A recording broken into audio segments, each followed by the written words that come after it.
तर मित्रांनो, मी तुमचा लाडका डीजे तर सकाळ सकाळी उठून डायरेक्ट गंधाच्या वावरात आलो होतो सारे पाडायला.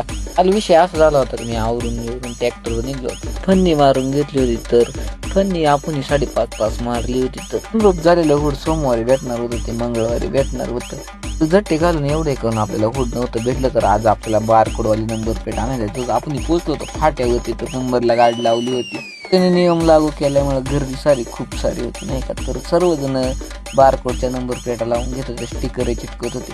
काउंटरवर जाऊन मी आपला RTG नंबर दाखवला आणि आपला नंबर प्लेट ताब्यात घेतली. ते रोहित भाऊ सुद्धा ऐकत नव्हते, सणाने रिबीट ठोकीत होते. तर रिबीट एवढे रपारप ठोकीत होते, आपली नंबर प्लेट लावून झाली. आपण निघलो घरी, तर आपल्याला जायचं होतं हुड आणायला, ते मंगळवारी भेटणार होतं. तर आपण निघतोय ब्राह्मणवाड्याच्या दिशेने. सनरूपवाले हुड आपल्याला भेटलं होतं. तर आज मंगळवार असल्यामुळे आपलं सर्व काम व्यवस्थित झालं होतं. तर हुड बीड बसून घरी निघलो होतो. भावाने 2 दिवसाचा ब्लॉग एकत्र टाकला होता. तर आपल्या मिनी ब्लॉगला लाईक करा, ID ला फॉलो